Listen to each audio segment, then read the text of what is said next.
I am live. So it says. Sean. Sláinte, episode 10. Could you believe it? We've had 10, we're on the 10th episode of Sláinte already. So listen, welcome to anyone who really gives a damn, wants to come on for a listen, wants to go on, particularly about Belfast Whisky Week. And we're very lucky. This week I'm joined by Dave Cummins from Dingle Distillery.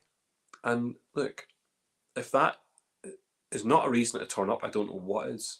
Genuinely, so we're very, very, very privileged to have a good relationship. I know I like him. Not sure if he likes me, but I definitely like him. Loving the beard, loving the hair, and we've got lots of news. There's actually some really exclusive news. He's going to talk about that maybe not existing, which will be really interesting. I just can't see it. It's going to be one of those, you just have to see it. I don't think I could even dream about that. It's not something I want to dream about. Anyway, look, we're going to bring him in just now. So warm welcome, obviously, to Dave Cummins. And hello to Connor. Evening. William, also. Jonathan, yes, great. Hello. And yes, John James, evening to you.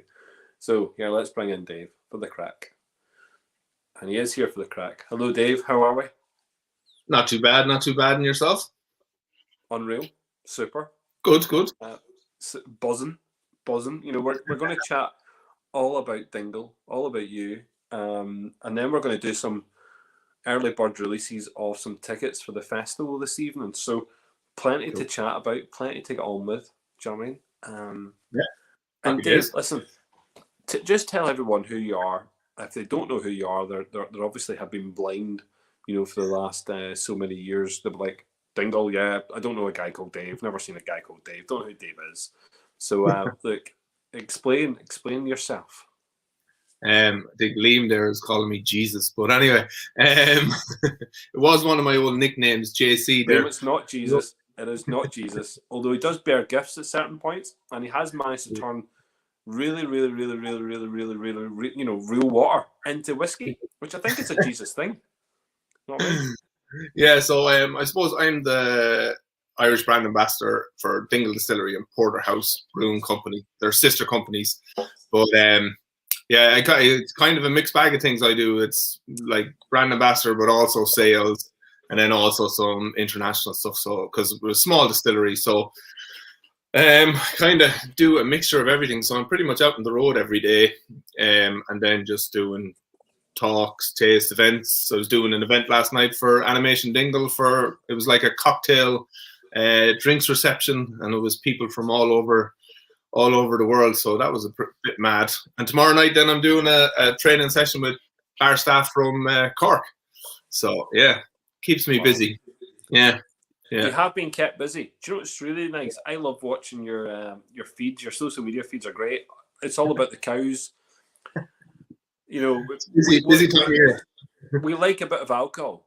Do you know what I mean? Dingle love it. They've got the gin, they've got the vodka, they've got the whiskey. We've got obviously the sister company. We've got the beers.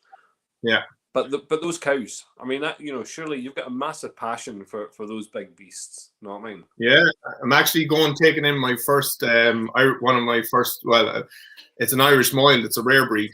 It's a society I've been working with for nearly 10 years now. So I bought her there a couple of weeks ago, so I'll be going to pick her up in 2 weeks to bring her into the herd. So that'll be the start of my Irish mild herd, hopefully, and try and keep the numbers up. Yeah. And here you're looking for shares in that, are you? I mean, we can. What am I getting? Am I getting a bit of rump? What am I getting? Pictures on Instagram that you can make photos of or whatever. It's like when you donate. It's like when you donate to Oxfam right now. You know what I mean? You're genuinely are purchasing a goat for someone. Dave, I'm up for this. I'm up for getting involved in a big massive cow. There you go. Hold on. Is this real? Shamini? Are you being serious? Oh, no way. Cool. No way. Shamini, I don't know if I'm able to take a picture in and put it on, but if there's a way I can do that, I can try. You know what I mean? That'll be interesting. Liam Brogan's all about this. Cow share. Yeah. He's all about the cow share. I think it's the way forward. One of my friends up here as well wants me to. He's like, "Oh, let me know how much, and I'll bring." And I was like, "Lad, you don't know how much looking after it takes in the whole year." I was like, "I'm not doing that to you. You'll be broke." Absolutely brilliant. Do you know what? I think, and I would say this: if I ever had money, and I mean, like, if I ever had more than £5 in my pocket, and I was able to go and, like, you know, I don't know, buy an animal. Do you know what I mean? I've always wanted to be chinchilla, but I don't think people get what chinchillas are like. But I think beyond that, I think I see things like cows, chickens. Do you know what I mean? As being those two animals specific. I see them as being really productive. One, you know, with my chicken, I'm clearly going to get some eggs, and I'm going to get some nice chicken. You will actually get more eggs than you can. Like, they lay one a day, but if you have 2 or 3 of them, it builds up quick. Boom. And then with my cows, potential milk. Yeah. But potential steak. I mean, come on. Dual purpose. From a chinchilla. You don't get milk and steak from chinchillas. Although I think they're kind of cute and cuddly, but you just don't get that, you know? Yeah. Oh, mine are cuddly sometimes, but not now. No. Last Saturday, I was up doing rewiring all the lights in the shed, and then I was weighing the bulls, and they were about 700 kg, and I'll be walking them now this weekend. So yeah, they're not far off a ton at the minute now. There'll be a ton in another 4 months, I'd say. They'll be up to a ton, but they're halter trained and all, so you can walk them around like a horse, like. Unreal. Big lads. Am I your 10 years in the making? Am I the 10 years before your beard and hair? I don't know about that. I don't know. I think we should start on that, because I think that's a good discussion to have for people to have a wee think about going forward. I'm just going to say, yep, even Peter. Listen, thank you very much, and I think Peter might have some. Dingle by his side when we're talking about this. We're discussing, Peter and I were discussing Dingle earlier on. He keeps saying Dave was going to be on site, comb my hair and everything. Dave thought I was bringing him on. I'm sorry, Dave. I'm sorry. I'll bring you on next time. And yes, you have got the next level beard. Oh, and there's John from Whiskeycraft.ie. Explain now. Before we go on to Dingle, before we go and talk about some of the whiskies, I'm actually going to pour a whiskey actually just while we're here, because I think that I always do this. We get chatting and I always forget that I want a wee drink. And I know you're not drinking, specifically. No, I'm drinking coffee. I'm on the road all day tomorrow again. Busy boy, boy. And I'm going to go for. I still have a little bit reminiscent of the beautiful little set that was sent out, which was a wee set for people to try. The fourth single pot still release, and it was a breakdown. So I'm actually just going to have a little sample of the bourbon component right now. So that was sample A. I'm just going to. I'll show you the box once I grab this one. So 2 seconds. Let's have a look. There were lovely little bottles, and you know what? They were very, very cute, but. They work well now. They work really well. We're very pleased with them. They're just, it's just handy for people to. It was just a cute little. It was a cute little bottle. So I to be honest, that was the bourbon sample A. I also have, and I will move on to this because I think. Oh, sugar! Jesus! That was a hefty bottle. I keep forgetting how heavy this thing is. Yeah, the base. But I'm gonna have a wee drink of this. This is the batch number 5. Again, look, you'll notice it's not opened because we're going to open it. But let's talk about the beard. Yeah. Let's talk about what's happening there while I have this little drink. And I want you to tell people, because listen, this is for everyone who's joined tonight, and for everyone who's watching this at a later stage. Let's help Dave out. Cheers. So yeah, I something I was talking about last year with a few different people, and I said, right, I'm going to, when lockdown ended, but sure, they rolled into each other. So I was like, right, I'm going to shave all the hair and the beard off for a farming charity. So I'm doing it for Embrace Farm, and Embrace Farm support and help farming families that have had one of their members killed in a farming accident or maybe injured in a farming accident. And it kind of just, it hit home because one of my neighbors up the road died last year from it. A plough fell on him. He used to just, he grows Yeah, he grows wheat and corn and barley, and he always lovely man. Like you literally walk up to him and you go, "Can I borrow this for the week?" And he go, "Fire ahead, just bring it back," and that's it. Like he was lovely, and he was always so careful, like ridiculously What was his careful. name, Dave? Dave, what's his name? John Hart, but yeah, the plow just literally like nobody went up to the shed to just tend to look after the plow to because that's what he did. He grew cereals. He grew lots and lots of grain for harvesting, like, and yeah, it just fell on him. And then even like just thinking back, growing up in school, like one of the lads I used to play football with, he lost his arm from his shoulder down from a PTO shaft and stuff like that. And just because farmers, it's not financially viable for them to employ people because the money isn't great from farming. So most of them work on their own. So that kind of situation where you would have had somebody always watching your back, it's not really around anymore. Like my dad looks after our farm when I'm not there, but then I go down at the weekends and do let's say he'll have a list of like, oh, I want to put these in and give them their vaccinations, or I want to put these in and, look after look at their, tend to their feet or something like that. So I'd make him wait until I get down to do all that. Because it's just not safe. Like you can have the quietest animal or you can have the safest machinery, but one day something can just go sideways, And even the guy that came down, Tom O'Reilly, that weighs our cattle, he's a weight technician for ICBF. He came down on Saturday, and I was telling him, and he used to do another job, and he stopped last year. And I said, "Why did you stop that job last year?" And he goes, "Oh, my next door neighbor that I used to do it with, the two of us used to go around the country score. It's like grading the cattle by their looks and their shape for breed characteristic." And he was like, "Yeah, he got killed last year." He was like, "I was the last person to talk to him." And I was like, "No way." He says, "Yeah, we don't even know what happened. We think an animal just kind of turned and came straight out the door by accident, didn't see him and knocked him, and he slammed his head against the pillar and was gone." And it was just like a girder from the roof, like, and it was just one of those things. And he was like, he was there. I hadn't even started it, and he turned around to me and he goes, "There's €20 for that. Go, get deadly, do it." And I was like, "Ah, cheers." But it's just, I think, especially in the farming community, because we create everything for all the grain that we use in making our whiskey, gin, vodka, beer, to like the food on your table and everything and some of your clothes. Like it's just something I thought I wanted to give back, seeing as I'm part of the farming community as well as the drinks industry, So it's just something small to help out. So Dave, I didn't think you were going to make me nearly cry. I wasn't expecting to come on and have like, because you've kind of like really made me sad. No, but see, but I had a conversation with my granny. My wee granny passed away, or my nana. So I should say it's my nana passed away. And we had a wee short service for her on Friday.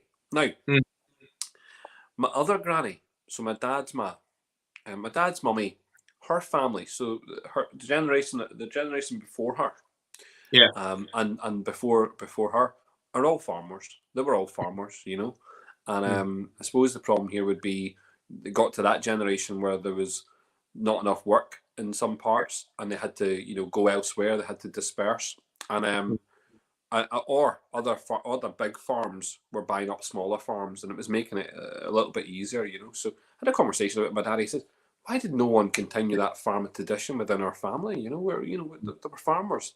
That part of the family that were farmers. And yeah, it's a sad tale of I suppose, from them it was a sad tale of just there not being enough work and people having to go elsewhere. But what you're telling me here just now is a very sad tale. We've got people who are who are now losing their lives, but they're risking their lives daily anyway. Do you know what I mean? Some of the work that gets done on the farms, to put food on our plates, to allow us to appreciate, whiskey, because it's the end and byproduct of all of that beautiful farming that they do. So listen, fair play to what you're doing, Dave. And I take it what people can do is they can find you on the Facebook, they can find you on your Instagram accounts, they can find you and listen, go and donate to your cause. And what you're going to do specifically is get rid of the beard. And the hair. And the hair. Now, the whole lot.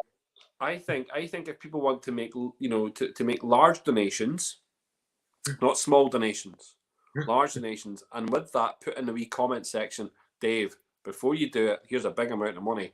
Going to like, you know, make a wee Christmas tree of your beard, or are you going to like, you know, are you going to like, you know, dye your hair purple before it shoots off? Are you going to actually, in the process, are you going to get Dingle shaved into your head? Because this is pretty cool. Or get the. I am going to do a few different. I'm going to get the shape into you. Know what I mean? Let's do it. Do a few mad haircuts and a few mad beards, and I'm going to put it all together in a kind of hopefully in a stop motion video at the end, so that people can see the whole chop. Do you know? I just think fair play to you. You know, it's not you're not you're not losing your limb. You're not the person. You're not the person losing their arm or you. But what you are doing is you're losing something, which is an identity, Dave. It's an identity. As I said, if people didn't know who you were just by looking at you. It's going to take you probably maybe another 4 years, 5 years to get to where you are anyway. So listen, I think it's well worth it. 2 weeks, aye. So you think? Listen, if I shave this off, right? It's about 4 weeks. Right? Yeah. I shaved this off. I'd say I'll be at your stage in about 2 weeks. I'd say. Wow.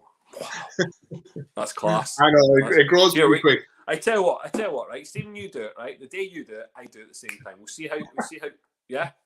Know what I mean? Yeah. I'm up for that. I'm not gonna. I mean, I know I'm definitely going to have a bit of crack. A few of my housemates were here, like, "Oh, let's bleach your tips," and I was like, "Well, I'm going to do different hair. I'm going to put up on Instagram and stuff. I'll choose hairstyles like mohawks or mullets and stuff, and I'll cut them as I'm going along. You know, bit of crack." Listen, I just want to revert back to this. The bourbon single. Yeah, so sample A. This is the bourbon component, 46.5%. It's got a lovely spice to it. So, you know, this is the single pot still, version 4. Sorry, version 3, version 4. And it is the, I'm looking at my fingers going, how many fingers do I have? Not looking at my fingers. And, yeah, I like this. It's got like this real zesty kind of spice, sweet, very, very sweet spice that comes through. Yeah. Still has that smell of a grain store as well, I always find, very just on the back. So, yeah. Just a little hint of it there. And it's got the citrus zest. Yeah, that's lovely. You know, that's lovely. So I like the component part, and think, you know, I remember going through this with yourselves. I think it's great. No, yeah, it's a good one. It's nice and buttery. It's kind of like, even in the single pot still, like, it has that kind of nearly like that spice, but it still has that smooth butteriness to it. No, very, very much so. No, I really like that. So look, you guys did really well. Let's talk about Belfast Whiskey Week last year for a moment. Okay, so last year, you guys, hold on. I mean, last year was something special. But Dave, you were the forerunner. You were the forerunner for all these pretenders out there. You were the forerunner. You guys got involved in 2019, big style. Know what I mean? You got your wee self up here. Know what I mean? Took over Belfast. Know what I mean? Got a massive crowd in you.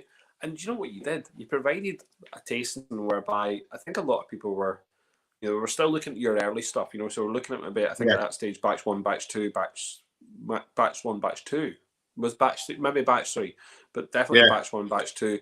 And I think people were going, this is young stuff, and what we expect in here. And you came to the table. You came to the table with some amazing variations, cask variations that Dingle was experimenting with at that point. And we had a big crowd. It was a decent sized crowd with some lovely food up in the practitioner up in Belfast. And I don't think anyone left disappointed. And the opposite, people came with a slight expectation that Dingle might not be showing us anything other than maybe what we've got. And all of a sudden, everyone's leaving going, could you imagine this? Could you imagine it at this point? Could you imagine this? Because each one of them was a testament to where you're going, and we've seen that carried out, with every one of the batches so far in the pot still, and also in the single malt, that we've seen the variations, because it's not been a straight line. It's not been like this, right? And we've not just seen 5 year progression, because actually each one of those has a different finish to it, or the different use of casks and a different way in which to present the whiskey in those batches. So it's an actual really lovely varied story so far. But yeah, much impressed you guys coming. And listen, you left. You left sober. You couldn't stay. I had you know, to go. I was down. Where was I? I was down. Had to go to Galway or Wexford the next morning? Yeah.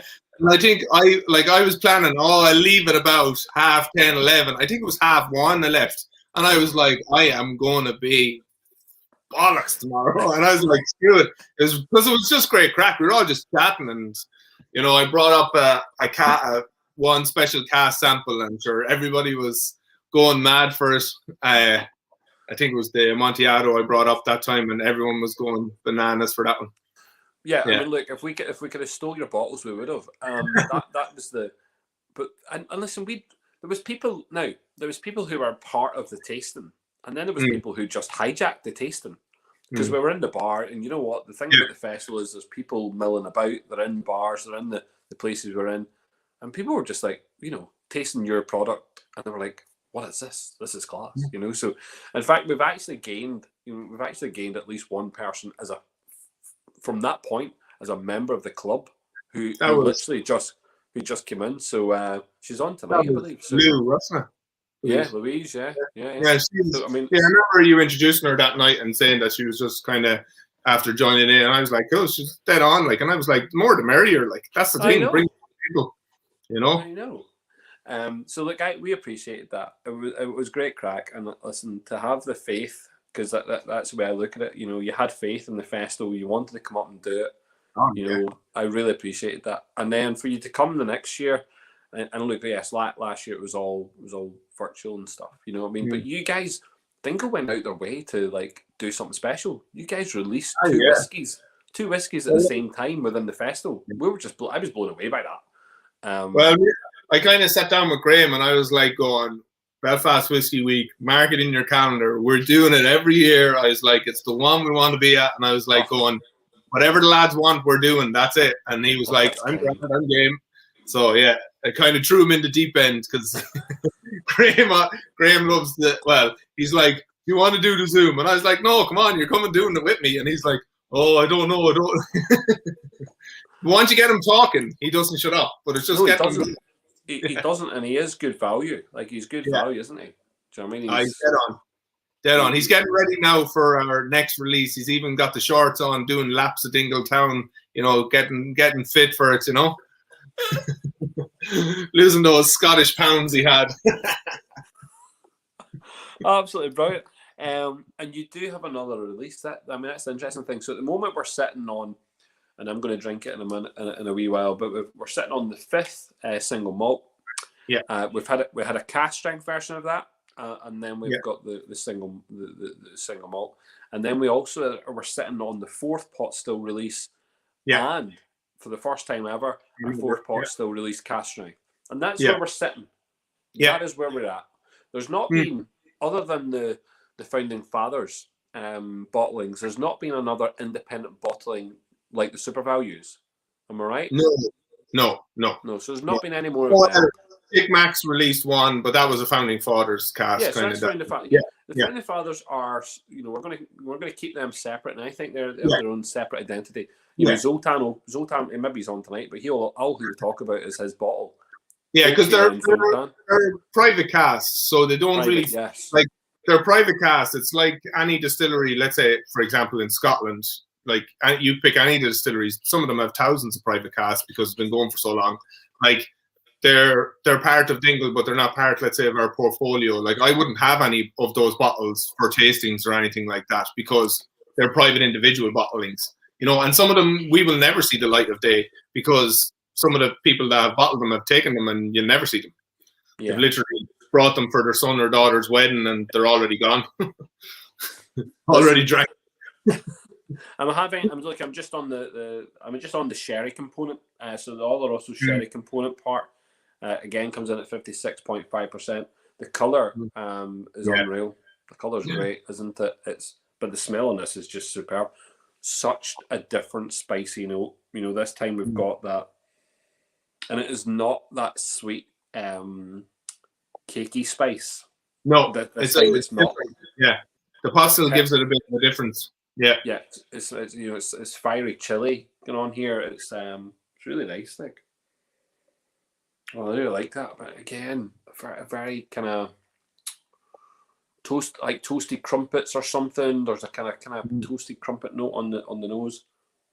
Yeah, and that like the single pot still, the fourth release, like that would be whiskey aging around Hold 6 on. to 8. Hold on.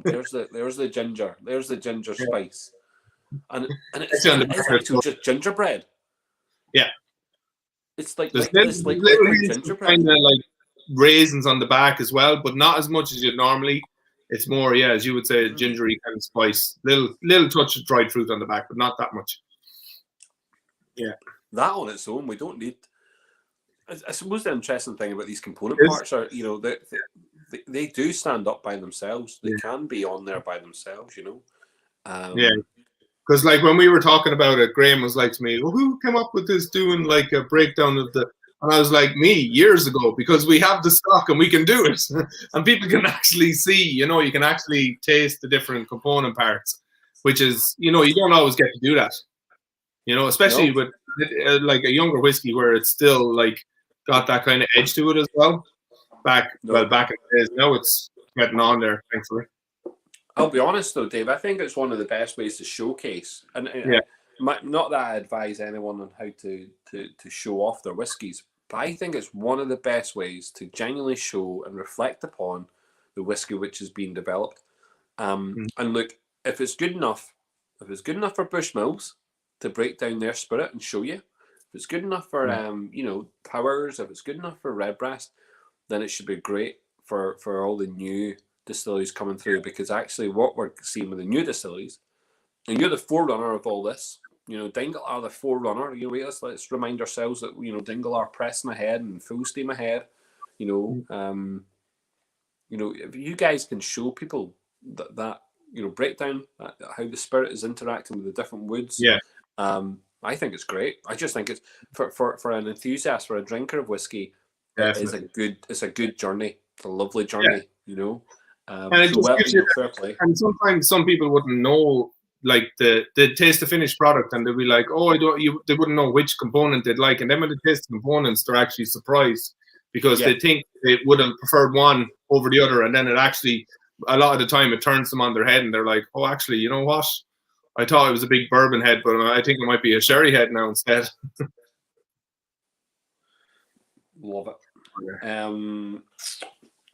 Oh, I'm just getting some news. I'm just keeping updated by Johnny from Studio Stereo, who does our imagery. So this beautiful background that we have here, this beautiful artwork. So Johnny does all of our art for it, and he's just letting me know about our back office. For the release of these tickets coming through. So yeah, all good.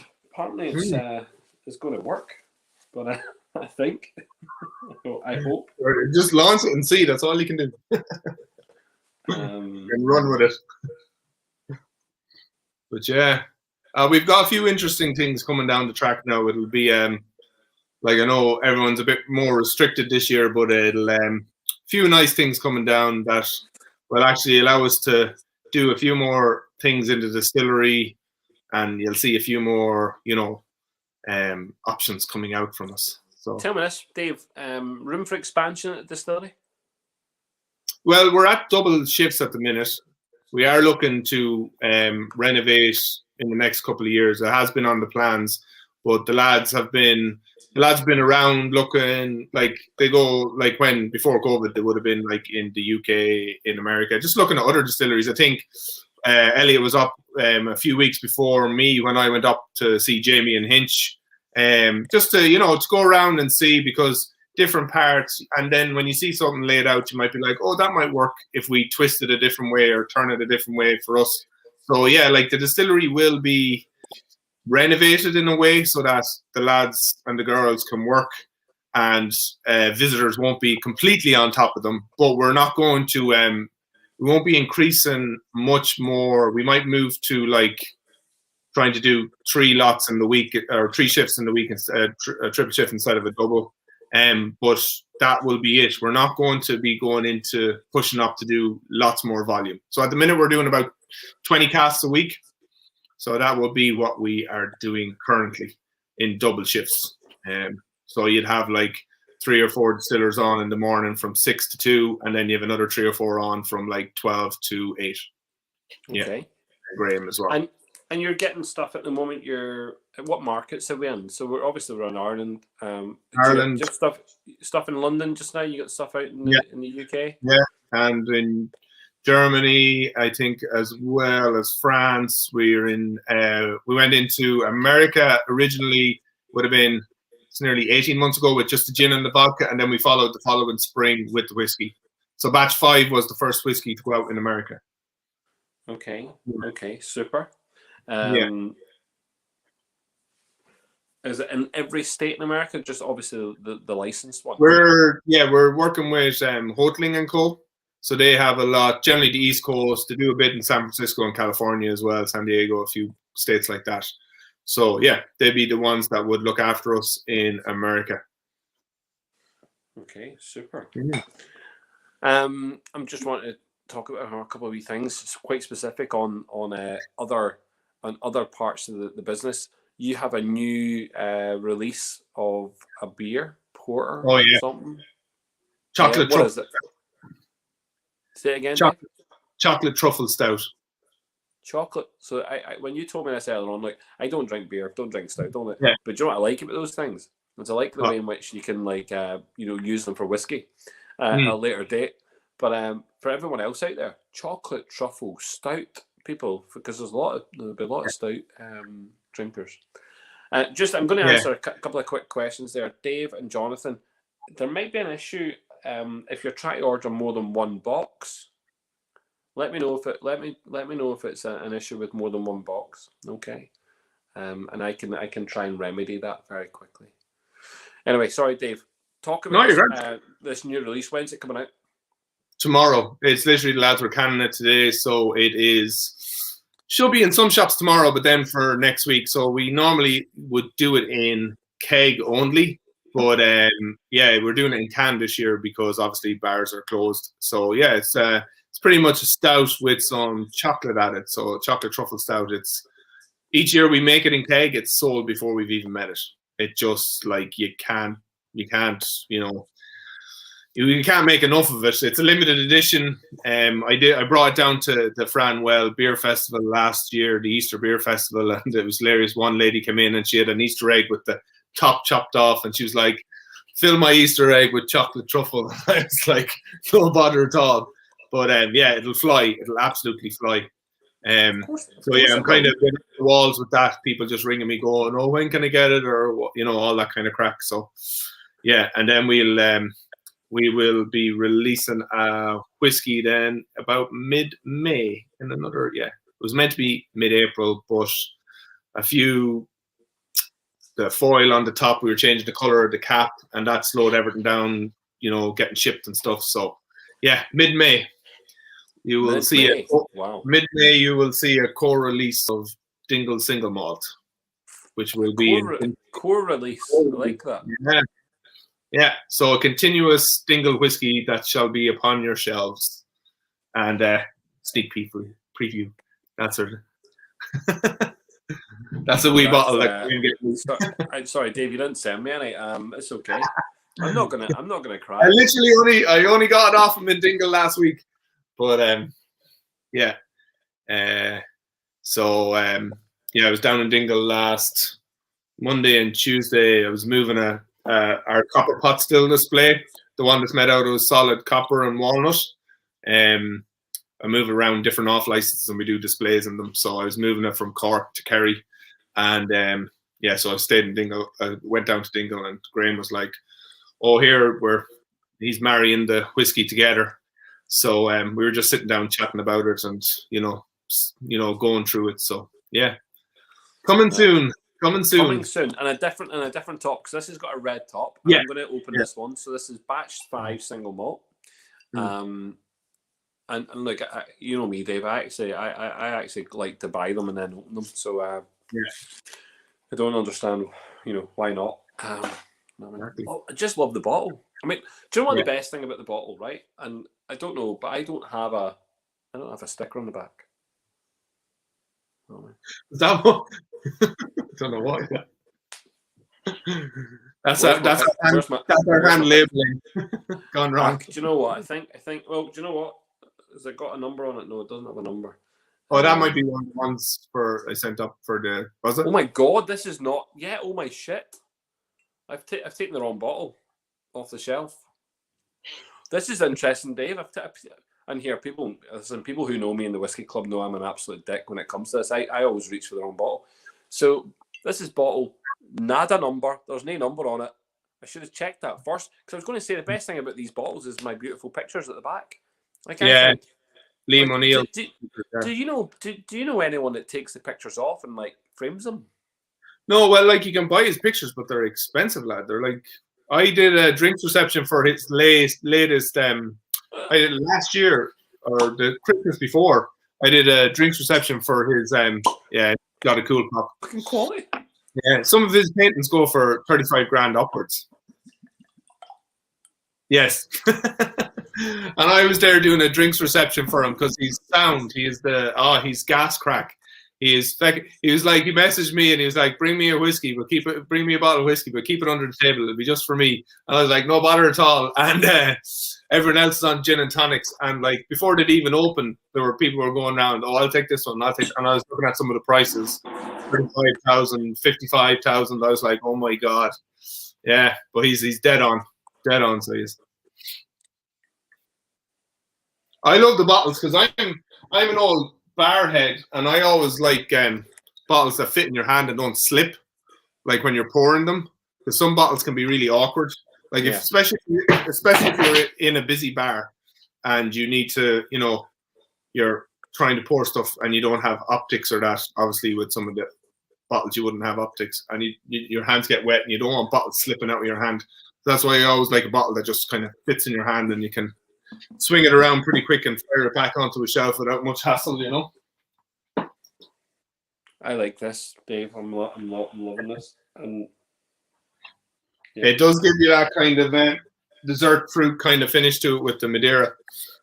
Do you know the bit? But I'm going to say one of first of all, the labels. I'm just stoked by the labels. I think having those beautiful little pictures in the back, it really says something.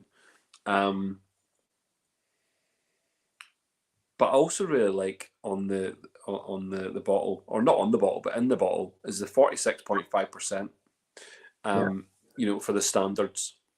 I mean, that is just. I mean, okay, it's a nod to, I think, what is to the consumer. Surely, it's a nod to the consumer.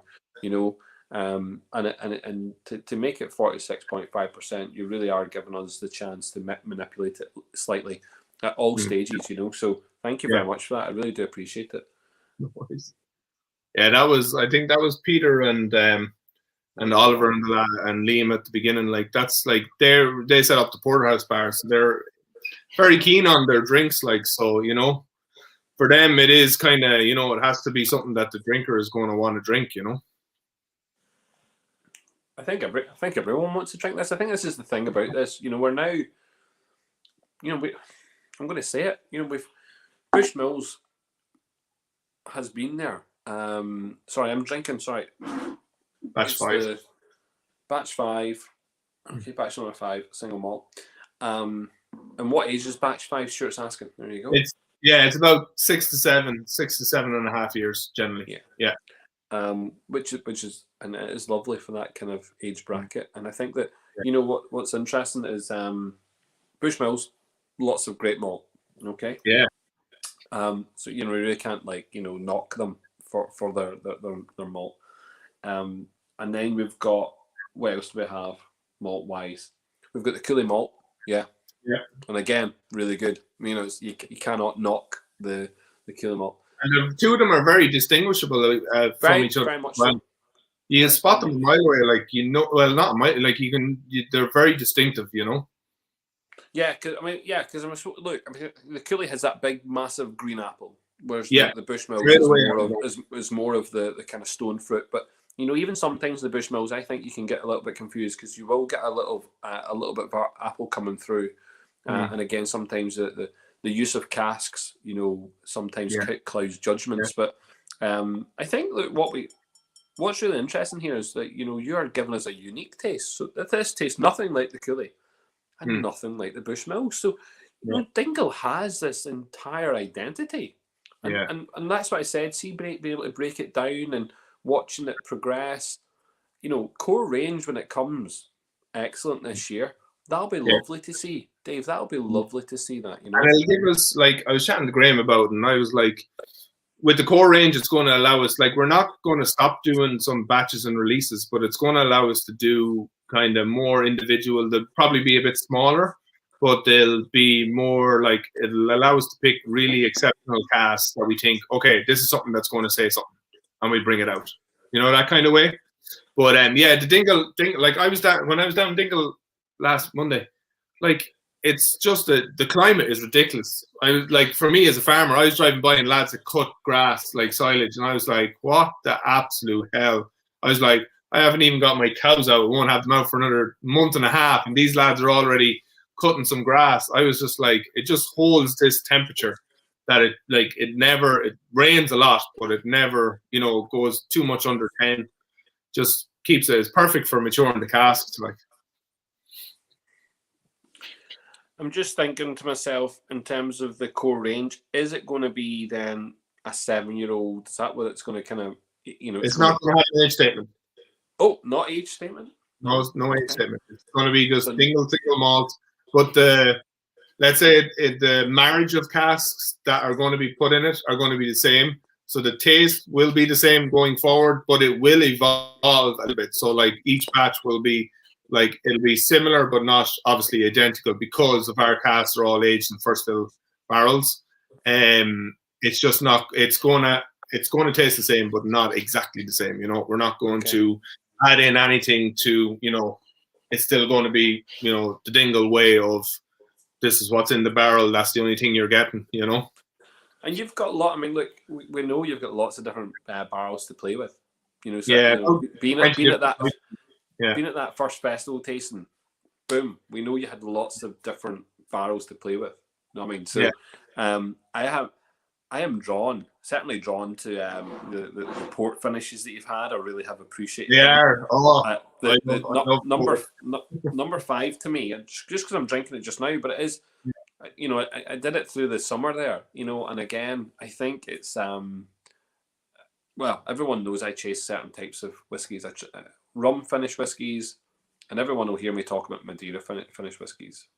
Yeah, there's something about the way in which the Madeira kind of just has that little dryness, and it's a very subtle Madeira finishing or a Madeira casking here, because it's very subtle in the dryness. It's got a lovely. Again, it's got that lovely kind of cakey note throughout, and all of the Dingles so far have that maybe gingerbready spice. This one's got like a citron zest, which is really nice. I really like it. It's an unusual casking. I mean, we're using bourbon, PX casking, and also the Madeira. Yeah, I don't know. I don't think I've ever had. Yeah, I mean, it's about 40. I suppose. I mean, you're kind of looking at Bushmills 21, thinking, what's good about that? Well, one of the best things about it is the Madeira component. So I mean, this is good. Yeah. I mean, I'm not going to tell everyone this is the best Dingle whiskey they're going to experience. What I would say is, I always go back to that pot still 3. I think it's absolutely superb. And I've told just before, Dave, I would use it if I'm talking about whiskies and I'm doing beginners classes and whatever it is. I always use the pot still 3, and unfortunately I'm now running out of the pot still 3. I bought a lot of it, and now I'm running out of it. So I'm, and it'll be harder to find, no doubt. But this is really, really, really good. And you know what? I think I was convinced when it got to this stage, when it got to the 5th batch, and there was a lot of it went out. It was the largest production that you put out. Yeah. And I just thought, what? If this is where we're at, not kind of non-age statement, but yes, 6-7 years old, happy days. Happy days if it's going to continuously be this type of whiskey. I think you should be proud of the 5-year-old. I think I did. I've said that before. I just love that. I really like that Madeira note. Yeah, and it's only a little touch of Madeira. Like, it's about 45%. 45% bourbon, 45 PX, and then 10% Madeira. Like, it's only a little bit of Madeira married in there. And that's why it's not. That's why it doesn't. Overpower. Why it doesn't just dry out straight away. It's got like it eases you into the dryness. Yeah. And it's got a lovely sweet dry finish, which is really nice. Well, you'll be happy to hear as well. We've done a few of we have peated as part of our annual distillation program as well now. There's Stuart saying, how many bottles was the batch 5? Can I 30. take a guess? I was going to say, can I take a guess? I was going to say, I remember off a hat, it was like 30,000 or something. Yeah, it's like 34,500, but 10,000 went to America. That's important. That's important. That was your first time. That was your first, wasn't it? You're breaking into America. You had to send stuff out. I think, do you know what? I think that is a very small amount of alcohol. There's only 10 was kept. 10 to 11 was for the Irish market, and then the other 10 went Europe, Asia, Australia. So like, Ireland only got between about 10 and 11,000 bottles. That was it. It was pretty much, it was divided up around our other markets. Yeah. I know that people in this conversation are worried about purchasing tickets. Listen, relax, guys. Relax. I've been as fair as I can be so far, and we're going to talk about those things. But Dave, it's all about Dingle, and it's all about the beard. So listen, recap on a couple of things. One, get behind Dave. Get behind Dave. Find him on social media, all over social media. If you type in Dingle and Dave, you'll find these people. It's intrinsic. Get behind the charity. Okay, so he's going to get rid of the beard. He's getting rid of the hair. That takes some doing. Okay, it takes some doing, because a man that is known by that. Caricatures all over the place. He's got nicknames. It's Hagrid. It's all these things. These things are like they belong to you. The beard and the hair. So get behind Dave, support him. But let's get behind Dingle. Let's have a think about this logically, right? I'm a massive supporter of just about every new distillery, because I want them to do very well. And I will continue to say that. There'll be times when I will criticise the whiskey, and I am, because I'm not a bullshitter. I don't just say, yeah, that's great continuously, because you'll hear me say, yeah, it could be better. Like there's no harm to that. People need to have that thing. No, but when I talk about the it's not critical, and you're trying to say, oh, it just needs to go. Like it was. I remember, because I used to work in the bar industry, and there was a restaurant critic, Paolo Tullio, that used to come around. And he was the nicest, because the way he said it was, you can be a critic without criticizing somebody. You can say, oh, this needs a pinch more salt. Or I think maybe if you just left this on for another bit or took it off a little earlier, but other than that, it's perfect. He says, there's no point going in and absolutely lambasting something. He says, that's not going to do anything. He was like going, you need to do constructive criticism. And that's I think everybody in the whiskey industry is open to that. Yes, it's the ones that like this is for the toilet or something. That's where you're like, okay, I'm never going to listen to you again if that's the way you're going to talk about anything.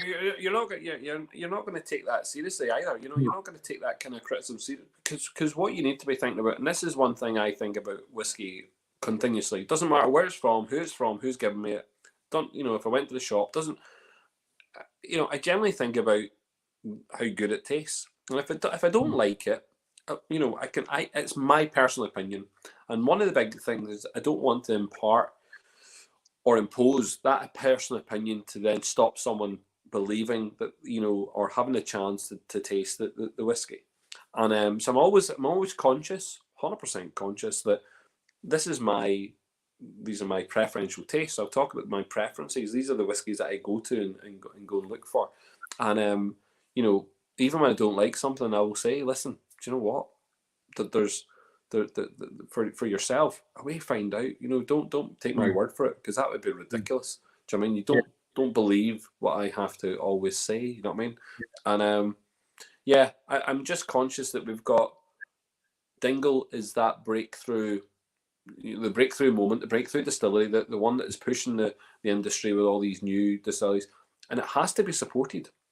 And what I mean by that is I want people to go out there and think about Dingle and think, do you know what have they done for the industry, and how can we support Dingle going forward? Because really, having Dingle, is a special thing for Irish whiskey. People, if people don't get why it's so special, that I can't force them to understand. But to have what Dingle have done, was the gate opener, was the eye opener for a lot of people. It was the eye opener for a lot of, a lot of distilleries now have gone, listen, that Dingle model, that the way in which they did all that, listen, that's super, and really running with it. I think you have. We'd be talking to an awful lot of the new distilleries, and they'd be asking, "Oh, what did you do in the beginning?" And we'd tell, we always say, just give us a buzz and we can always chat, And anytime I'm around the country, if I'm passing somewhere and I know, last time I was up in Belfast, I called into Hinch, annoyed Jamie, got shown around before it was all. I was delighted, and I was this is going to be fucking class. I was this is brilliant. And then I went into Belfast City Centre and I met up with Sarah because she had only started a couple of months before that. So I met up with her for a coffee, never met her before. And I was just sent her a message and I was here, let's meet up, have a chat, just chat back and forth. Because for me, the whiskey industry, especially in Ireland, it's a tight-knit community and we always have to, help each other out. If there's something that I know or I've had experience of, I want to pass it on to somebody. And if someone else has experience of something, pass it on. It's not about pushing people out, it's about pulling people in together, and I think it's deadly with all the distilleries. I was literally chatting to the guys in Connacht there this morning and they were just they're getting ready for their 5-year-old release in June, I think it is, and I was I was messaging them going, I can't fucking wait, this is going to be deadly. And they were just because you only see is them at festivals or driving on the road, passing them by and giving them a wave. See, to be honest, with that Connacht spirit, with that whiskey coming through, I tasted it. I tasted it in the festival last year. No word of a lie, it was good, and that was my personal take on it. I hope that people will get that opportunity to taste that spirit, because the problem here, Dave, and I suppose it was the same with yourselves, is when you release your first whiskey. Yeah. Sometimes there's not enough of it, because some people will just buy it because they think that it has a value, or that they think they can keep it on their shelf, and do you know what? Do you know what? There's a couple of there's a couple of people who've released whiskey on their first attempt, and they've released a shed load of it. You know what I mean? A lot of it, lots and lots of it, and sometimes that's the wrong approach. But I think releasing a very small amount and not being drunk is a problem. Oh yeah, we want it to be drunk. We want whiskey to be opened, and I think that people will not be disappointed if they were to buy a bottle of Connacht and open it. Oh, definitely, it's really nice, you know. And listen, fair play to them. But I suppose that's the thing with Dingle. I mean, there was a lovely, and I don't know who came up with it, but the lovely drip, drip, drip feeding of the batches. That was really nice. It was nice for a lot of reasons, because we were getting to see different elements and how it was playing out. It just wasn't linear. It was different. It was upstate. It was spiking about the place, and that was really nice. But actually, I suppose it's a business kind of concept. You kept people on their toes. People were super on their toes, oh my God, there's only 300 bottles. I need to go and find this. There was a lot of that scrambling around. It drummed up a mass amount of interest. And even now, and I think, let's touch on these private casks. So these private casks that you have, the people who supported you at the start, gave you, the credit for you to keep going and doing the work. We're now seen as punters. You know what I mean? As the drinkers. Well, we're getting to see them. So we're getting to see. So we've got the core range, but it's not. The core range is about to start. But we've had these own bottlings from the distillery. But these independent bottlings, as they are, I mean, they are something. I mean, they are every single Dingle I've had is different. I've not had a same Dingle. That to me is remarkable so far. Some of the flavors of them is unbelievable. Oh yeah.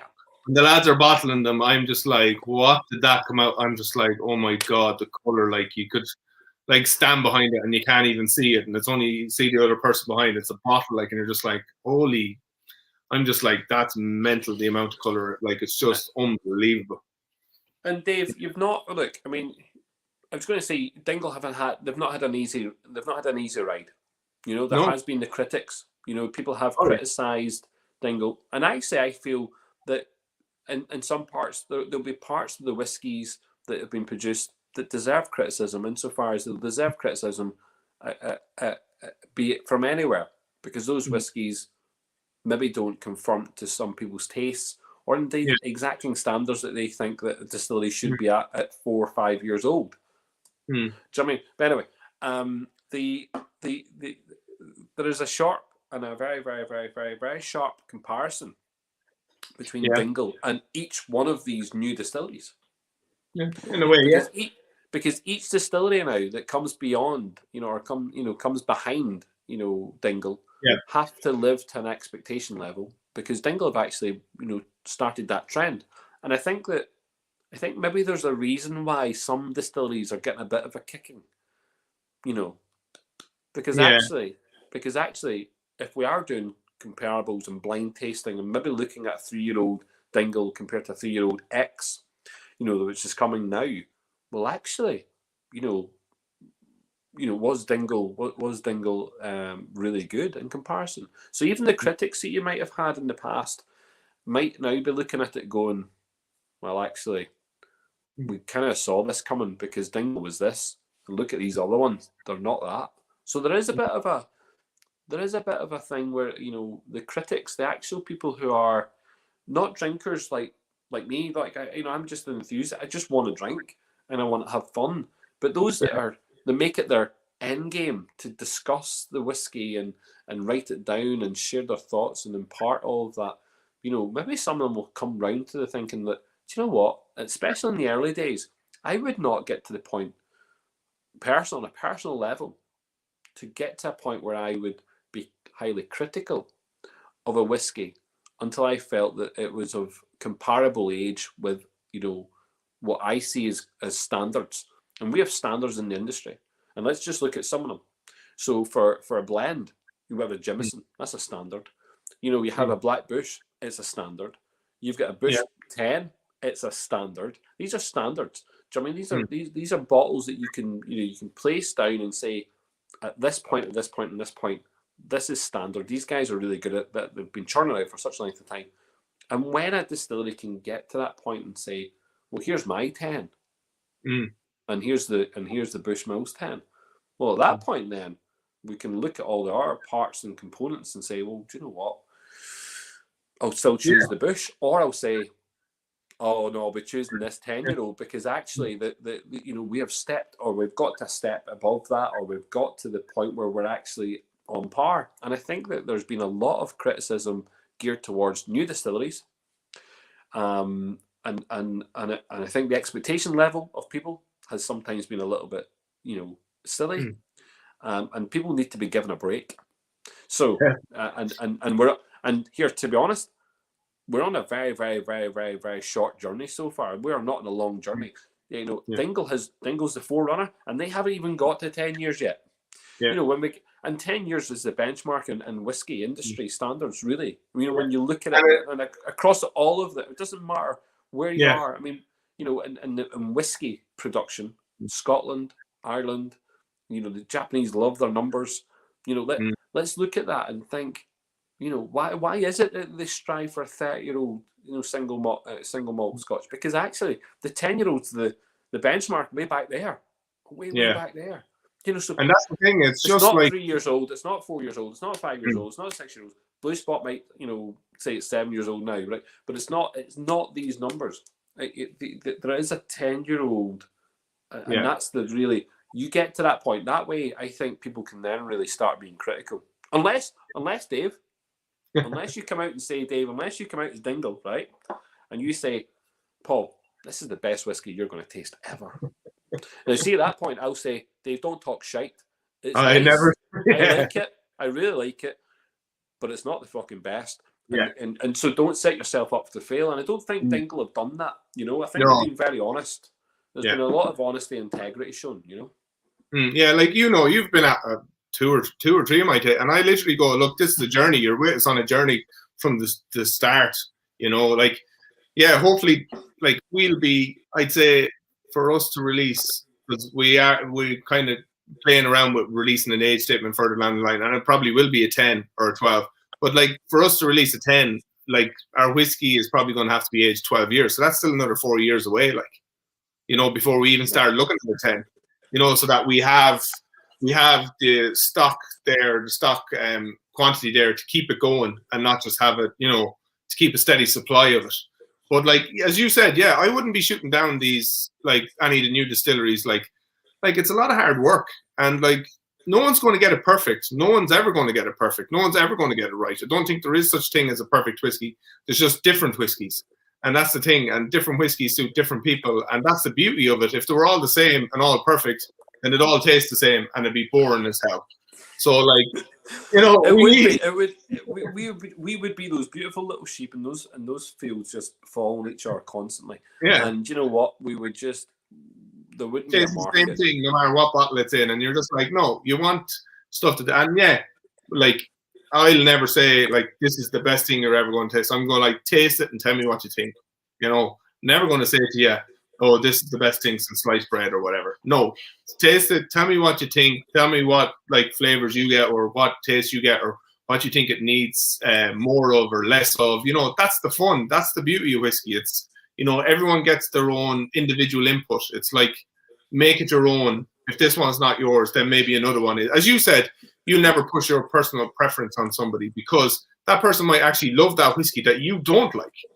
And then they might hate the whiskey that you love. But like, this is the thing. It's about getting people into trying them. You know, that's the fun. There's something out there for everybody. You know, and never ever put down somebody else's whiskey. It's just, for me, it's just bad manners and a slap in the back of the head, because it's like, have some respect. People have put time and effort in. I don't care if you think they haven't, but they have. And so a lot of them have blood, sweat, and tears and probably fought banks to stay open and keep staff working. And, you know, yeah, get out there and try as much Irish whiskey as you can. No, definitely. And I think, like, you know, within our whiskey club, you know, we drink whiskey from all over. And do you know what? There's a lot of the times when I'm trying to steer the conversation back to the whiskey, because a lot of the times in our club, they like to go off on tangents. They're you know, each one has a personality of their own, and they go off on major tangents. And sometimes they forget. Sometimes they're on that tangent, which is political, insofar as they're not talking about the green and orange stuff, but they're talking about the politics of the industry, the politics of the whiskey, and sometimes forgetting about what we're drinking and why we're drinking it and what we're trying to explore at that point. So I try and bring that all back, and there's a fine line. There's a fine line. I mean, I will 100% back every distillery in this country, no doubt, through their journey. That's very important. I don't think I would ever turn my back on anyone, but unless that distillery deems itself beyond criticism, or beyond critical thinking, or beyond the ability to discuss those limits. So I think at the moment we're very lucky. We've got an industry whereby the brand ambassadors are all level-headed people. They're sweet. I mean, they're dead on. And we've got guys, just like you said, have struggled to keep their businesses alive, to struggle to get to where they've been. And I don't want them to struggle for a long time, but that type of attitude is very, very important. It shows a sincerity in the industry as well. You know, so I don't agree that every whiskey I've tried so far from all the new distilleries is great.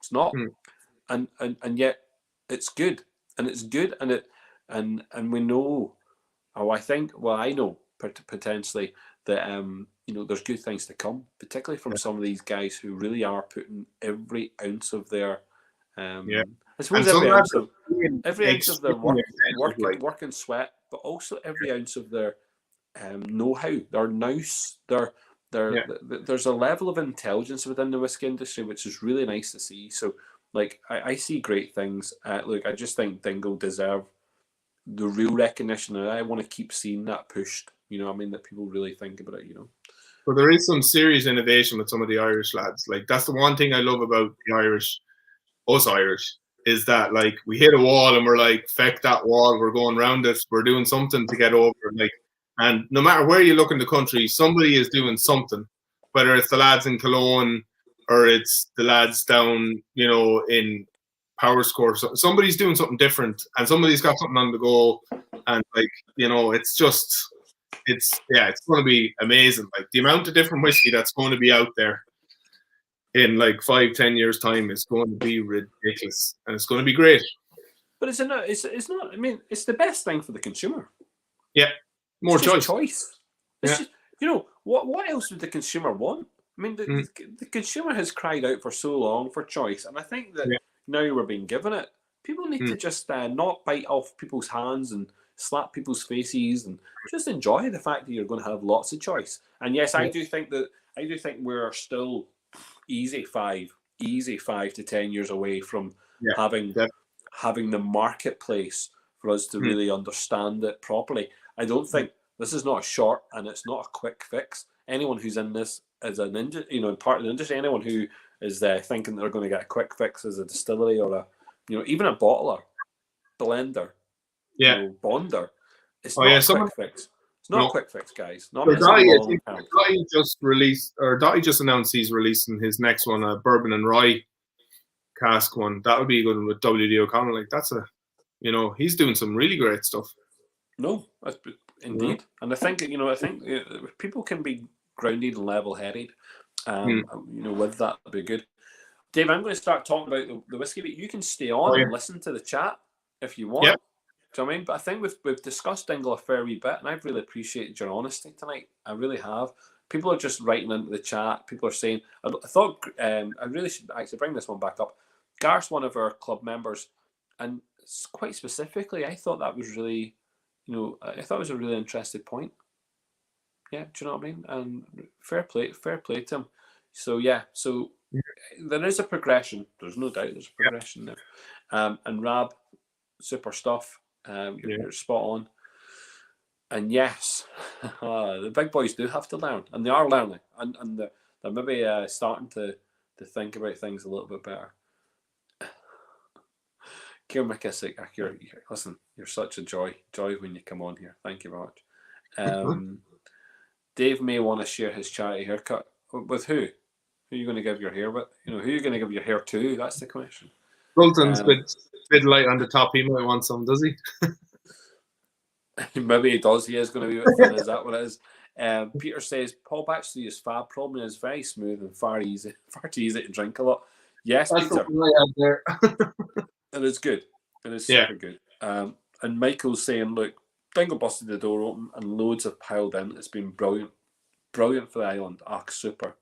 And yes, look, we could talk about all the ones that are coming up. Stuart, you're spot on to say that. Tipperary is class. Jen and Liam are soundest people you'd ever meet. There you go, Dave. Look, you're getting some plaudits tonight, like so. There you go. It was the first thing I had. Graham, when Graham started in Dingle, he sent me an email after the first event we did, and he was like, "Oh, I'll send up the whiskey to you." And I was like, "Right, you need to cut that out." I was like, "Right now." I was like, "You need to put in the E." And he was like, messaging me back. He's like, "I'm really sorry. I will learn." So every email or text message I get off him now has the E in it. Just to rise him, welcoming into Ireland kind of thing. I think, to be honest, I don't care what way we spell it. No, me neither, because in different parts of the country it was different ways, Yeah, and I think what it's done now. Specifically, what it's done now is it really has defined Irish whiskey, because it has defined that in that respect. But I think that I don't care what way it's spelled, and you know what? I think it's dead on. Listen, so people are wondering what's going on. There's been a flurry of activity, but look, we've set up. So those that might not know yet, but there's now a Facebook group, so a private group where you can come on board and look at Belfast Whiskey Week and get a little bit more information. But tonight I launched 4 separate early bird tickets. Now, these are early bird tickets that are released for the festival itself. Okay, they're not for individual tastings. They have not been put into the scheduling as yet. But these are early bird pricing. So early bird pricing for people who are on here tonight, people who are in the chat will have seen that. That's this will run for about a week at those prices. and I'll just explain some of those things to people so they get an idea of what they are. So they're color coordinated. I went with a color coordination. I thought, look, what happens when you go to a festival, Dave? Sometimes you get a wristband. Yeah. Sometimes you get different coloured wristbands will let you into different parts of the festival. Do you know what I mean? That's just one of those things. So I was like, look, we'll go with 4 different coloured wristbands for the passes. So we've got a green pass, a blue pass, a red pass, and a black pass. And each pass has a basic pack to it. So each pass has a basic pack to it. And because they're early bird ones, everyone on the early bird one gets one specific glass. So we have an exclusive glass only for the people who get involved in the early bird stuff to start with. So there's 2 glasses this year for the festival. So there's an exclusive glass for really just the early bird people. All right. You also then get Whiskey Magazine. So you have the most up-to-date Whiskey Magazine that will come to you. You'll get the t-shirt. So in the comments section on the thing, make sure you put in your sex, your size, and a preferential colour. You might not get that colour, but it's a preferential colour. If we can get you the colour, we'll try. You got a pack of cards. So one thing this year is about the new style, or the dram deck stuff, which is a set of cards which will relate to the festival. You have to see that to believe it. It's actually really quite smart.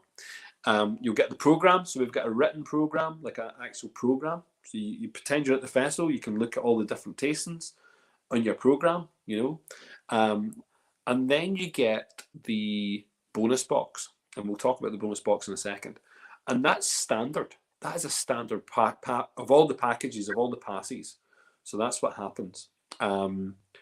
Each one of them is slightly then different, and what you get is slightly different. So in the green box, or in the green pass, you get a random. So one random intro and intermediate, or introduction stroke intermediate tasting.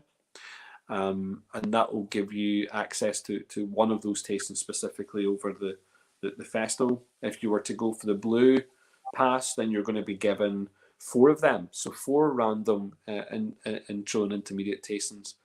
The red pass will give you 2 of them, and then you jump up a level. You then get, and I think you get in the blue one also, you get an extra glass. So you get the official glass. Same with the red and the black. You also get an official glass there as well. But you get in the red pass, you get an extra 3 showcase or enthusiast tasting sessions, and then finally the black session, you get access to 2 masterclass or 2 specialist sessions. Now, each one of those sessions, I'll just run that through so people have an idea in their head. I'm glad Dave has put the GoFundMe link in there. That's very important, Dave. Super, mate. Glad you did that. So the introduction, intermediate ones, we're looking at that. That'll be really nice. That's kind of like a 3 dram session. Maybe with a brand, maybe with an independent bottler. It'll be lovely. An introduction or an intermediate session. The showcase ones are slightly bigger. They'll be 6 drams. And again, we're maybe looking at a walkthrough. Maybe it's a walkthrough with Dave at Dingle. We're looking at the stages, the progressions. Maybe we're looking at just 6 whiskies from the one distillery, something like that. So that's showcasing the distillery, showcasing the brand. And then the masterclass and specialist classes. Those masterclass classes will be things like a pre-1980s class, or there will be maybe a food pairing in there, or there'll be maybe it's an Asian night, or maybe it's it's looking at, I don't know. There's been a lot of discussion as to what those specialist classes are, but we're trying to keep the early bird tickets specifically are priced solely to enable people to come on board very, very quickly. They will run out, those early bird prices, 100% run out on the 31st of March. Then they revert back to their normal prices for those passes. And then all of the other tickets will be released in April time, okay, for all the individual tastings. So I mean, look, it was buzzing. I'm glad we're just getting round to doing it, having a bit of fun. That thumbnail looks like the cover of a trad album. What thumbnail? My picture, I think he's talking about. Oh, your picture, it does, yeah. It does. All I'm It looks missing like is here. Andrew. Looks like the centenary. It looks like It looks like a centenary. It actually looks like from a distance. If I'm doing this, I squint at it. It looks like Castro. You know what I mean? I am a long lost relative of Che Guevara, but we won't go into it. Yes, Che Guevara, whatever. Yeah, that's it. Here, you do look the part. Do you know what I mean? The early bird. What's here? You got some cheeky people in here. Early bird glass better be Paul Swayze in a heroic expression. Actually, yeah. Oh man, this year's going to be brilliant. Really looking forward. I've had this booked in since last year. Booked in the calendar and work with all the guys. We share a calendar, so we all don't book in people for. And I'm like, this is booked. The minute last week finished and you stuck up the post about next year, I was like, that week booked off. Anyone else feck off? I did it straight away because I knew at that point I was like, look, I need to plan for next year. There was no point in pissing about, So, look, I suppose I maybe got to about February time, and I had to again reevaluate as to what I was doing and how to do it. So, really have pressed ahead with big plans, to make it. Look, it's going to be all virtual, but we're going to be live. So we're going to film live. We're going to do it live. If we've got an audience, people can be there. They want to come. All their stuff will be sent to them. They can just come along for the ride. You know what I mean? They can come to the session. But we're not going to force people to do that. We're not going to tell people you have to turn up. Yeah. We will plus the virtual massive audience as well, like that normally wouldn't, get very much so. So people will know, people will notice. There was something I missed out there as one thing that becomes for every early bird person. This is slightly different to everyone else. You'll get a unique access. So this will not happen for everyone. Only early bird people get access to what we call the green room. So we will have the festival be running, but anyone who is a pass holder, an early bird pass holder, will have access to the green room. Okay, and that's very, very specific. Which pass gets me the cologne? None of them specifically gets you the cologne. Okay, when cologne tickets go, they'll come online, and you'll see. Oh, they'll definitely go. But we've got you might actually get, because everything in those passes are random. You might get a cologne tasting. We're not going to say you might. You will. You won't. Do you know what I mean? Maybe if you want to write in the comments what your preference is, I don't really know, but I'm not going to look at them. I'm going to look at your shirt size and your color preference. But look, they're done like that because we want people to experience a festival like a festival. I.e., when you turn up to a festival, sometimes you go looking for your main act, but then other times you just dot around and find another, music that you're liking the sound of, and you'll go and watch a band in a different tent. That's the idea. Keep it as a festival. Keep it the idea that you're going to have fun. We're streaming 2 channels, so there'll be 2 channels on streaming every day, and that's really important. That none of the brands. So if Dingle's on at one point, you're not going to compete. Dingle won't compete against Middleton. That won't happen. You're not going to be competing against brands. You're going to be in you're going to have the limelight to yourself.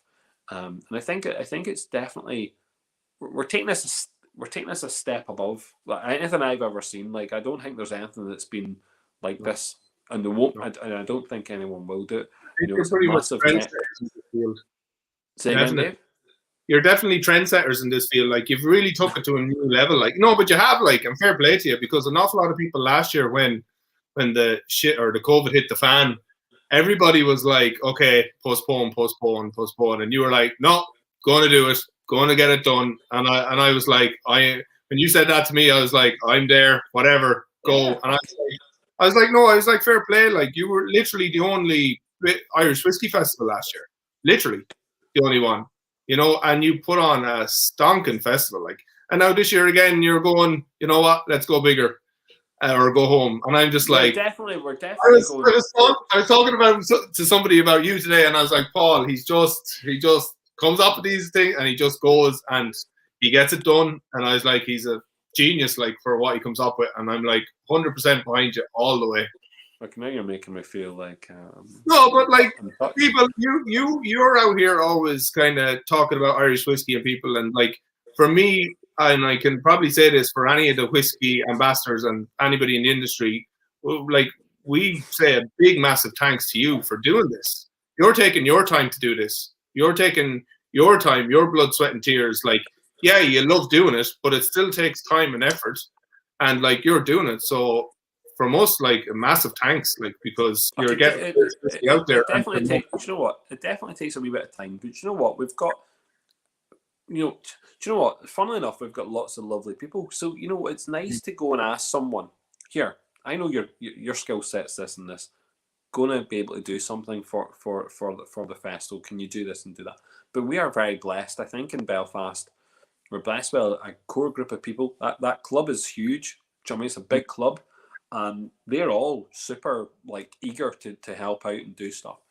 But I think that there's always, there's key people in the background that make it, they make it tick. So definitely, I would say, 100% say Johnny from Studio Series, Johnny and Connie, the graphic designer guy. They make a big. For me, it's about presentation. So then we've got our partners. So for this to work properly, Irish Whiskey Auctions. For the virtual, like if we weren't doing anything virtual, it would be a lot simpler for me, Dave. It'd be a lot simpler. Don't mean a hell of a lot simpler. But to do it virtually, we then have to think about the logistics and everything else. So IWA, super, Anthony at Irish Whiskey Auctions. Yeah. Anthony and Katie and the team. Yeah. He is, man.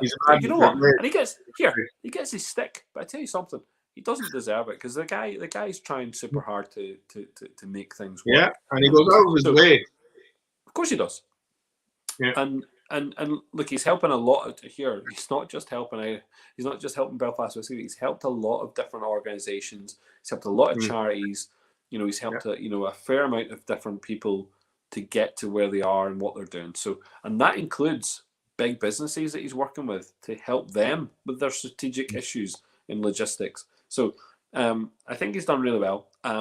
So those guys, friend of hand. So friend of hand, Duke of York, Heart Bar, Dark Horse, Willie Jack, Paul O'Hare. And Rab, everyone else who's worked there, those guys, if it wasn't having that relationship, we're based in Belfast, we want to be, the festival, although it's Belfast Whiskey Week, this is an Irish Whiskey Festival. This is a worldwide, whiskey festival, but it's based in Belfast, and we have those key component, supporters there. Those guys are instrumental. A lot of the liquid, will come through those guys. We've then got, for this year, and hopefully going forward, we've got the Hastings Group, who are the hoteliers. And again, if you're coming to Belfast and you're going to stay in, you'll have your hotel, the rates there for preferential rates for people who get involved in the festival. So when we're talking to the distillers or distilleries, ambassadors, everyone who's coming, we want them to stay in those hotels because you'll get preferential rates. We'll sort that out. And and then we've got some we've got Willis Insurance who insure a lot of the different distilleries themselves. You know what I mean? And parts of the whiskey industry. So they've come on board as major partners. Irish Whiskey Magazine, Serge, certainly says a lot to supporters. If it's not about all these other people that make things happen in the background, do you know what I mean? And still, give me a wee pat in the back and say, listen, are you sure you want to do that? I'm like, yeah, I'm freaking doing it. It's just getting done. Let's make it happen. I have a lot of energy. There's no doubt about that. You know what I mean? But what I like to see is everyone else that has all the energy. I've got 10% of what makes this happen. 90% is done by other people. And I really will continue to say that because there's a lot that goes on to make it happen, Ashlandville Distillery. Yeah. Yeah, I mean, Jesus Christ. I mean, look, I know, like, you couldn't have Belfast Whiskey Week sponsored by anyone. Right? You just couldn't. It couldn't be sponsored by. It could be sponsored by Samsung or EE. Yeah. If EE wants to sponsor me, no sweat. But it couldn't be sponsored by a distillery or a brand. But if there's one brand that has put their name to the festival and continuously want to make sure it works, then it's Ashlandville Distillery. And they've come out to make sure that it works because they believe that the festival itself, is important to the whole of Ireland. Yeah. You know what I mean? and if they can help accommodate, the processing of, and that logistical part of, the bottling part of it all, well, they're very, very, very, very, very supportive. And you know what? I honestly, it would not happen. The festival and this guys, the virtual guys, does not happen without Ashlandville Distillery. It doesn't happen without Irish Whiskey Auctions. Because actually, the festival, Dave, we did it all physical in 2019. Yeah. I didn't need those boys. I mean, who the fuck are they? Know what I mean? Know what I mean? Yeah. They only come on board when the things get tough, and things get hard, and they only come on board, when things are really rock bottom for me. They come on board and they make it happen. So that, so it's very, look, they are, they are godsends. They are the angels that are making it happen. So look, I think a big change, and a change that I think what we know in 2019 is very important. Like I did that. I did that when I first came up with a random idea, and no one believed me. I said, "Listen, laddies," and it was like 6 weeks before the thing kicked off, and I said, "Listen, I'm going to do a festival. It's going to be like 7 tastings in 7 days," and everyone just looked at me going, "Nah, you're talking shite." I went, "I'm definitely doing it." And then when I said that and it went public, because I don't know who made it public, someone made it public, and then I had people then contact me saying, "Listen, we'd like to get involved." And I was like, "Right, okay, no sweat. Let's make it happen." And then it went from 7 tastings to 18 tastings in the space of a couple of weeks. And all of a sudden, we're physical, we're in the bars, we're doing everything, done. It was a very, very quick 10 days. Very, very quick, like that. Anyway, the second festival, that 2020 festival, when it has to go online, that's it's a totally different way of thinking. I then had to think about things being slightly different. I thought in my head, as a consumer, what do I need? What do I need if I'm going to go and get involved in an online festival? What do I expect? And I thought, right, I need to look at everything else that's been done. And there wasn't a lot of things being done. So I was like, man, I need to think beyond that. I need to think what can be done. Yeah. Let's do something. This time I've been very lucky, because I'm now in that position whereby, well, I've seen all the other festivals that went on last year, and those that are even planned for this year, and I've gone, well, do you know what? Why am I even thinking to myself? Why am I talking to myself? I have a whole community of people out there who want things, who want to be involved. Let's just ask them. Let's just ask everyone. Let the consumer, let the community decide what they want. So as much as possible, I will accommodate people's wishes. I will accommodate people's thoughts, and why not? Because here, it's for them. It's not for anyone else. It's not for Dingle Whiskey. It's not for Hinch. It's not for Waterford. It's not for Dublin Liberties. It's not for any specific distillery or brand. It's for the participant, the consumer, the festival goer. Do you know what I mean? And let's remind ourselves, it's a festival. It's music. It's comedy. It's whiskey. It's everything. It's learning. It's teaching. It's discussion, and it's a big, massive melting pot. And for us to be looking at 70 plus tastings, and I know that I wanted to kind of fly back on Liam had a point earlier on, and I want to just try and find it and bring it up on the screen, because I thought he had made a very interesting point, and I didn't talk about it at the point. Then no, it's not that one, but Liam's in for the chat. He's chatting away. There was a point he said. There you go. Liam says this: Paul, loving the Sláinte series, which is this wee series, and we're episode 10. Can we continue once you've completed the Irish whiskey scene? Move on to some Scottish distilleries. Liam, interestingly enough, Sláinte series was about, quite specifically, is about thanking those who are involved in the festival beforehand and welcoming people to the festival this time around. So we're only in episode 10. There will be a total of 50 episodes, I think, of Sláinte. So we've still got another 40 episodes to go. These run out twice a week until the festival starts. So we will have, in that time, Australian distilleries on here. We'll have Scottish distilleries on here. We'll have American distilleries on here.